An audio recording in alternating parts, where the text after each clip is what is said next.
distinguished members of parliament, ladies and gentlemen, assalamu alaikum wa rahmatullahi wa barakatuh and good afternoon. It is my privilege to address the 148th IPU Assembly in Geneva today.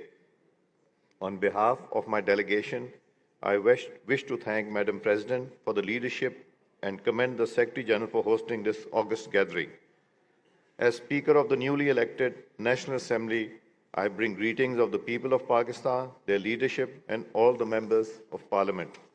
We are immensely pleased to join the fraternity of representatives from 180 countries. Pakistan is proud to have been a member of IPU since 1948. We greatly appreciate and welcome the IPU's effort for peace and understanding across the globe, and we assure you of our continued support in this regard. Dear colleagues, Pakistan is a peaceful country that believes in dialogue for cooperation and understanding. We are inspired by the vision of our great leader, Quaid Azam Muhammad Ali Jinnah, the founder of Pakistan, and guided by the democratic spirit of the Constitution. Our parliamentarians strive to foster bilateral joint partnerships through parliamentary friendship groups in our National Assembly. Madam President, the overarching theme of parliamentary diplomacy, building bridges for peace and understanding, is not just appropriate, it is both necessary and urgent. As we renew our pledge to foster global harmony through parliamentary cooperation, it is also imperative to confront reality. The peace, prosperity, and security of many people remain elusive. The year 2023 ended with a brutal legacy of war and conflict. Over the past 5 months, we have witnessed death and destruction in Gaza on an unimaginable scale.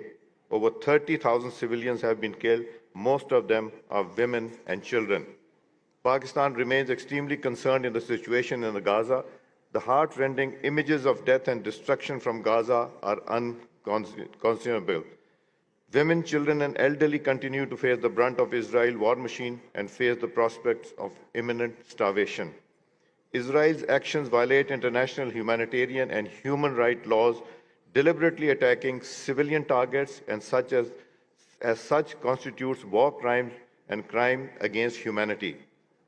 It is extremely unfortunate that the international community has failed to stop the Israeli atrocities, and crime against humanity being perpetrated against the Palestinian civilians. The lack of action undermines the legitimacy of international institutions, particularly the UN Security Council.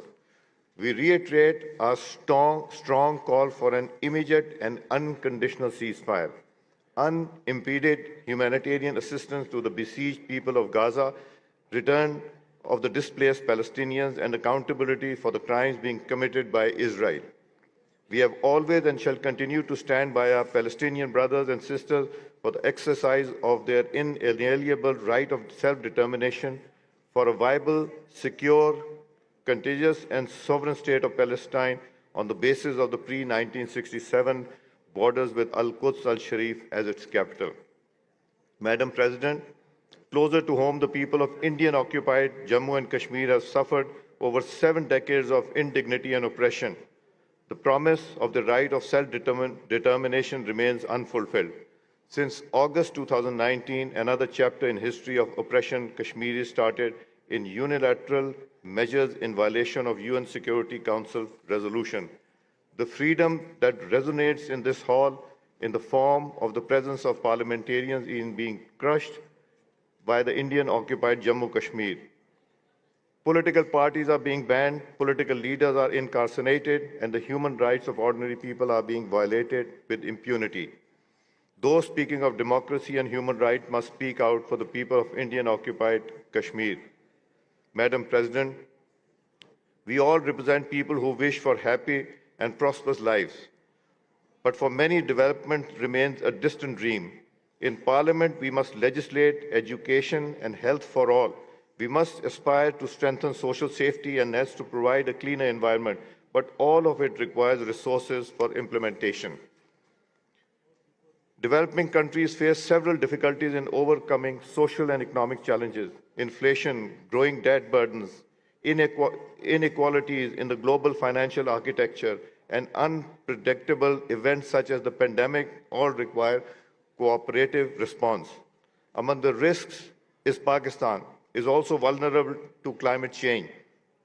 Pakistan contributes to the global carbon footprint is quite less than 1%. Even then, Pakistan remains the frontline state to bear the brunt of climate change. In 2022, Pakistan suffered one of the worst floods in its history, which left 1/3 of the country inundated. Thousands of innocent lives were lost.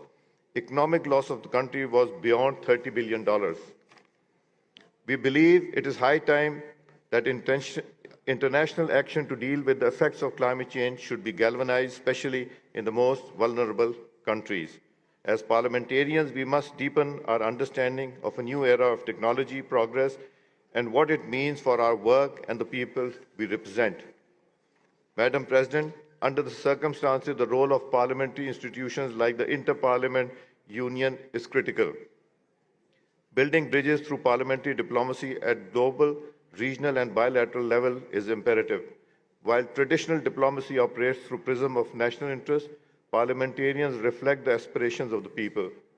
As representatives of the people, their hearts beat closer to the human spirit and its innate desire for peace and dignity for all.